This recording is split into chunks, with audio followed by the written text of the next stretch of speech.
The Great Gatsby, Chapter 5, Section 3.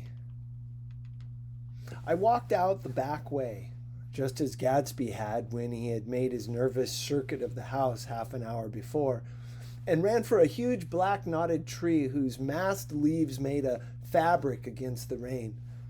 Once more it was pouring, and my irregular lawn, well shaved by Gatsby's gardener, abounded in small muddy swamps and prehistoric marshes.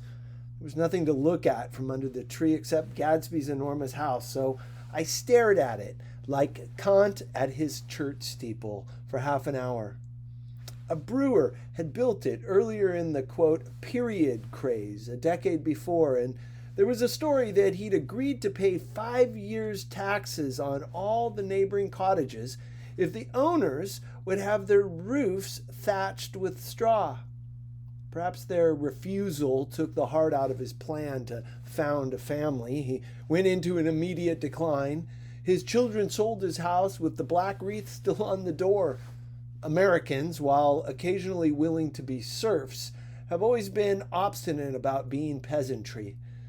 After half an hour, the sun shone again, and the grocer's automobile rounded Gatsby's drive with the raw material for his servants' dinner. I felt sure he wouldn't eat a spoonful. A maid began opening the upper windows of his house, appeared momentarily in each, and, leaning from a large central bay, spat meditatively into the garden. It was time I went back. While the rain continued, it had seemed like the murmur of their voices, rising and swelling a little now with the gusts of emotion. But in the new silence, I felt that silence had fallen within the house, too. I went in, after making every possible noise in the kitchen short of pushing over the stove, but I don't believe they heard a sound. They were sitting at either end of the couch, looking at each other, as if some question had been asked or was in the air, and every vestige of embarrassment was gone. Daisy's face was smeared with tears, and when I came in, she jumped up and began wiping at it with her handkerchief before a mirror. But there was a change in Gatsby that was simply confounding. He literally glowed. Without a word or a gesture of exultation, a new well-being radiated from him and filled the little room. "Oh, hello, old sport," he said, as if he hadn't seen me for years. I thought for a moment he was going to shake my hand. It stopped raining." "Has it?" When he realized what I was talking about, that there were twinkle bells of sunshine in the room, he smiled like a weatherman, like an ecstatic patron of recurrent light, and repeated the news to Daisy. "What do you think of that? It's stopped raining." "I'm glad, Jay." Her throat, full of aching, grieving beauty, told only of her unexpected joy. "I want you and Daisy to come over to my house," he said. "I'd like to show her around."